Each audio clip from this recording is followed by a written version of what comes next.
दूसरा विश्व युद्ध बहुत ही नाजुक मोड़ पर है क्योंकि जापान आर्मी ने पर्ल हार्बर पर हमला कर दिया है, जो कि अमेरिका का एक बहुत ही बड़ा बेस है और इस वजह से अमेरिका पूरी तरह से भड़क चुका है और वो बेताब है जापान को तबाह करने के लिए। उनका सबसे पहला कदम है टोक्यो शहर पर एयर स्ट्राइक करके उसे नस्ते नाबूद कर देना, जिसके लिए अभी अभी एक फाइटर प्लेन को एयरक्राफ्ट कैरियर से फ्लाई किया गया है। इसमें बैठे हैं जैक के साथ उसके 2 और साथी पायलट, लेकिन इसके बाद क्या हुआ हमें बताया नहीं गया। अब यहाँ से कहानी आ जाती है प्रेजेंट टाइम, जहाँ पर हम 2 सीनियर ऑफिसर को देखते हैं। वो जैक नाम के अमेरिकन फाइटर पायलट से कुछ सवाल जवाब करने के लिए उसे पास बुलाते हैं। अब बातें शुरू हुई। सबसे पहले सवाल आया कि आखिर वो क्रैश कैसे हुआ, उसके प्लेन में क्या गड़बड़ी आई थी और प्लेन गिरने के बाद उसके साथ क्या हुआ। अब यहाँ से जैक अपनी कहानी बताना शुरू करता है।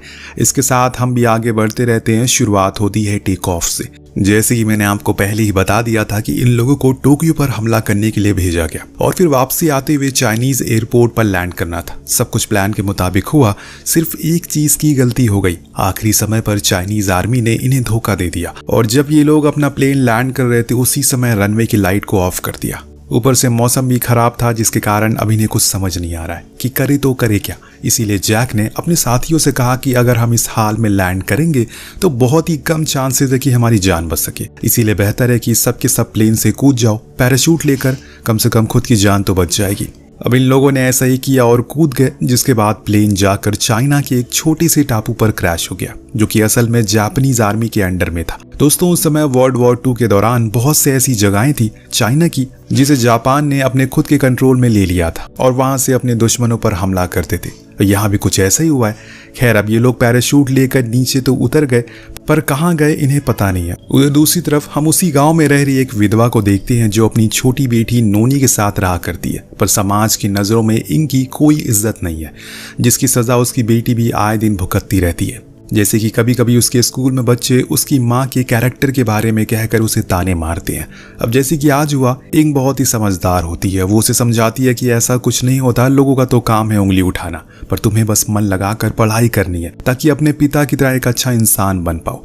पर आज उसकी बेटी अपने पिता को बहुत मिस कर रही है, इसीलिए आज की रात इंग उसे उसका मनपसंद पकवान खिलाती है और बताती है कि उसने काफी पैसे जोड़ लिए। बस कुछ दिन की बात है, उसके बाद वो लोग शहर चले जाएंगे और वहां जाकर एक नई शुरुआत करेंगे। दरअसल दोस्तों, इंग का सिल का काम होता है और उसी की बदौलत उसने थोड़े पैसे जोड़ लिए, जिसे वो अपने घर के नीचे बने एक बंकर में छुपा कर रखती है, क्योंकि आए दिन यहाँ पर जापानीज आर्मी का अत्याचार होता रहता है, लूटमार होती रहती है, कहीं वो उसके पैसे लेकर भाग न जाए। अगली सुबह फिर से दोनों अपने अपने काम के लिए निकल पड़ते हैं। लेकिन आज इनकी जिंदगी एक करवट लेने वाली है, जिससे सब कुछ बदलने वाला है। जब नोनू स्कूल के रास्ते में होती है तो उसे कुछ दिखाई देता है, इसीलिए वो फौरन अपनी माँ के पास आकर बताती है कि उसने एक आदमी को पेड़ से लटकते हुए देखा। पहले तो उसे यकीन नहीं होता, शायद वो मजाक कर रही है, लेकिन जब वो खुद उसी रास्ते पर अपने काम के लिए जाती है तो पेड़ पर लटका हुआ उसे जैक दिखता है। उसने फौरन अपने पड़ोस में रह रहे काई को बुलाया और उन दोनों ने मिलकर उसे नीचे उतारा। चेक करने पर पता चला कि ये तो अमेरिकन पायलट है। तो काई ने कहा कि हमें इसे छुपा देना चाहिए क्योंकि ये लोग हमारे दोस्त हैं, हमें जापानीज से बचा रहे हैं। तब इंग उसके बनी एक खुफिया जगह के बारे में बताती है जहां वो उसे शरण दे सकते हैं। उन्होंने उसे एक गुफा में छुपा कर रख दिया क्योंकि आसमान में जापानीज प्लेन लगातार घूम रहे हैं और ऐसा नहीं है कि उन्हें इस बारे में पता ना चला होगा। कुछ ही पल बाद उस गाँव में जापानीज आर्मी आती है, जिन्हें उस अमेरिकन प्लेन का मलबा दिख जाता है और इसके बाद वो सभी गांव वालों को जमीन पर बैठाकर उसे पूछताछ करना शुरू करते हैं। फिर मुखिया को आगे आने को कहते हैं, तब कई लोग आगे आते हैं, लेकिन किसी को कुछ पता ही नहीं था इस बारे में, सिर्फ इन तीनों को छोड़कर। इसीलिए काई इंग की ओर इशारा करके कहता है, इन्हें कुछ मत बताना।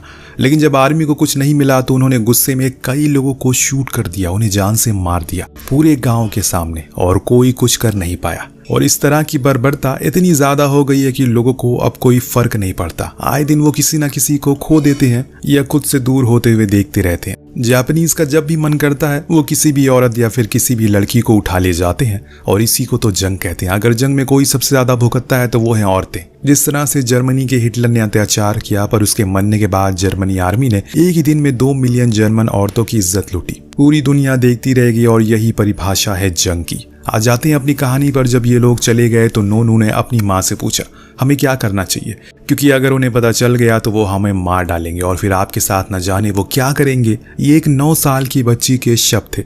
उसके सवाल के जवाब में इंग ने कहा कि हमें किसी भी हाल में उसे बचाना होगा, क्योंकि उसके लिए काई ने खुद का बलिदान जो दिया था। अब शांति हो जाने के बाद इंग एक बूढ़े आदमी के पास गई।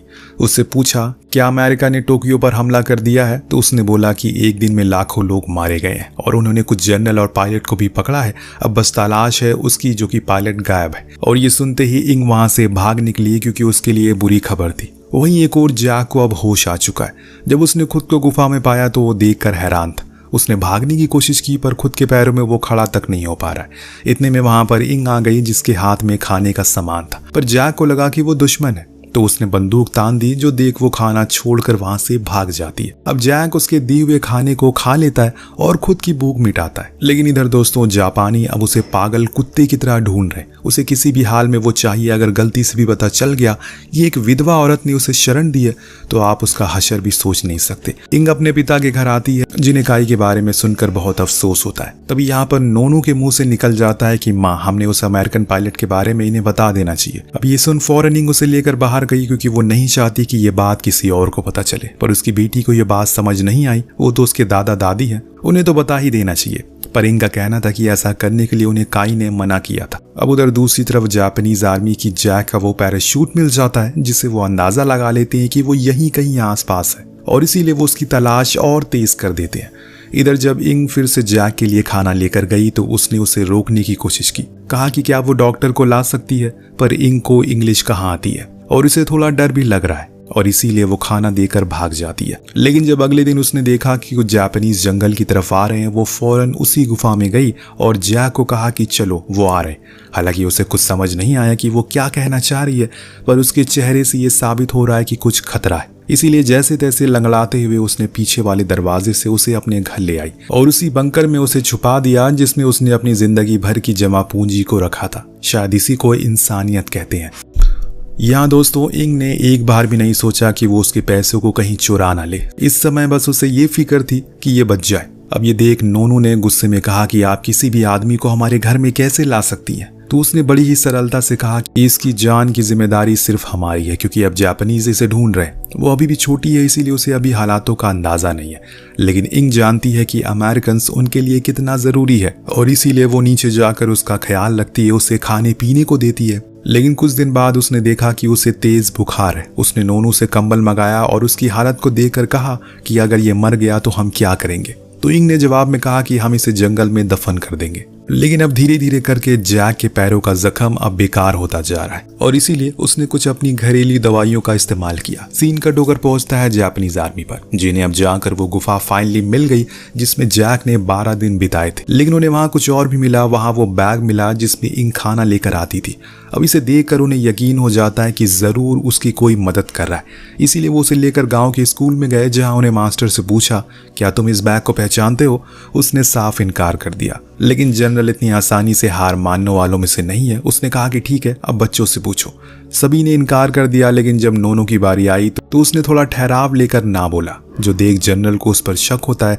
इसीलिए उसने उसका पीछा किया। उधर नोनू ने घर जाकर अपनी माँ को सारी सच्चाई बताई, जो स्कूल में हुआ था। तो ये सुन उसने पूछा, क्या तुमने किसी को कुछ बताया? वो अपना सर हिलाकर ना में जवाब देती है। लेकिन अब इंग को घबराहट होने लगी है, क्योंकि कहीं न कहीं जापानीज को उस पर शक जो हो चुका। इतने में ही अचानक उसके गेट पर बाहर जनरल आता है, जो उसके घर की तलाशी लेता है और उसके पति के बारे में पूछता है। वो बताती है कि वो जंग में शहीद हो गए। तो वो जनरल उसे वही बैग दिखाकर पूछता है क्या वो इसके बारे में कुछ जानती है, लेकिन वो साफ मना कर देती है।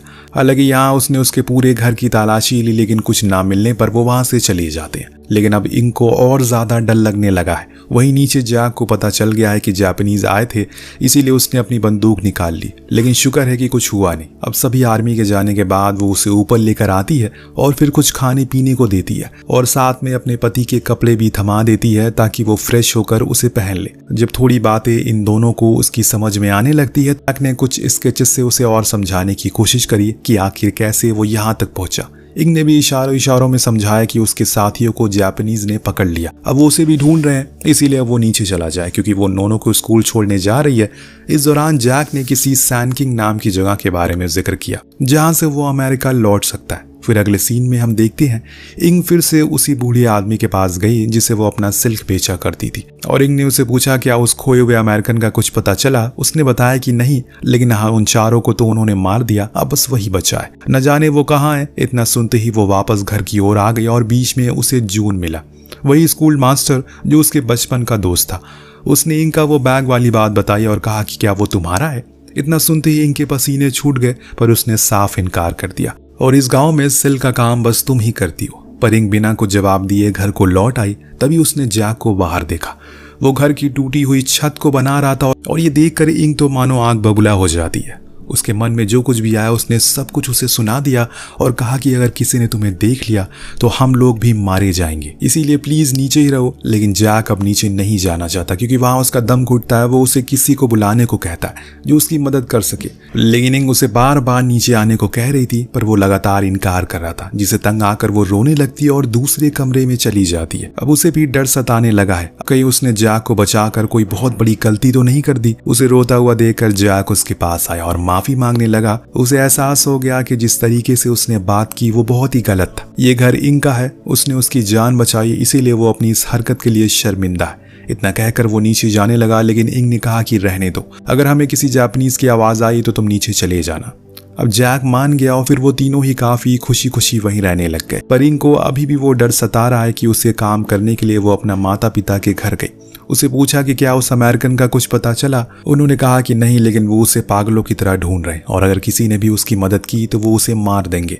ये सारी बातें अकेली इंग को अब सोने नहीं दे रही है, लेकिन वहीं दूसरी ओर ये भी सोच रही थी कि जैक को कैसे उसे बचाना है। वो उसके लिए एक लकड़ी का सपोर्ट बनाती है ताकि उसकी मदद से वो सही से चल सके। अब एक दिन जब उसने देखा कि वो नोनो को पढ़ाने में मदद कर रहा है तो उसे काफी अच्छा लगता है। इसके बाद जैक ने उससे कहा शायद वो उसकी कही हुई बातें समझ नहीं पाएगी, पर वो फिर भी कह रहा है कि शुक्रिया मेरी जान बचाने के लिए। दिन वो उसके पैरों के जख्म पर पट्टी करती है। जैक उसके हाथों को पकड़ लेता है और फिर इंग उसी के हाथ को अपने चेहरे पर लगाती है। भले ही दोनों एक दूसरे की भाषा को ना जानते हों, पर एक दूसरे के जज्बातों को अच्छे से समझ रहे हैं। लेकिन खुशी के पल ये ज्यादा दिन नहीं चलते, क्योंकि एक रोज उनके गेट पर फिर से जनरल ने दस्तक दी। इस बारी इंग ने दरवाजे को खोलने में देर कर दी, जिससे वो उससे बदतमीजी करने लगता है और अकेला देखकर उसके साथ जबरदस्ती करने की कोशिश करता है। तभी नीचे से जैक उसे शूट करके जान से मार देता है। फिर दोनों उसकी लाश को बंकर में डाल देते हैं, पर इस चीज से इंग बहुत ज्यादा सहम गई थी। तो जैक ने उसे समझाते हुए कहा कि किसी को कुछ पता नहीं चलेगा। उधर स्कूल में नोनो वही धुन गुनगुनाए जा रही है जिसे जैक ने उसे सिखाया था। दरअसल दोस्तों ये धुन यूएस आर्मी परेड के दौरान गुनगुनाती है, और जो सुन जून समझ जाता है कि वो सही था, इसीलिए वो उसे लेकर फौरन इंग के पास आया और कहा कि वो कहाँ है। वो बार बार वो मना करती है जिससे तुम्हें तलाश है वो यहाँ पर नहीं है, लेकिन आज जून नहीं मानने वाला, इसीलिए वो जबरदस्ती अंदर घुस गया और इंग्लिश में कहने लगा कि अमेरिकन तुम कहाँ हो, मैं तुम्हारी मदद करने के लिए आया हूँ। तभी जैक बंदूक लेकर बाहर आता है, लेकिन जून उसे समझाता है कि वो उसकी मदद करने के लिए आया है। उसका कहना था कि वो उसे सैंकिंग तक जाने में मदद कर सकता है क्योंकि उसे नदी तक जाने का रास्ता पता है। तब जैक पूछता है कि नदी यहाँ से कितनी दूर है।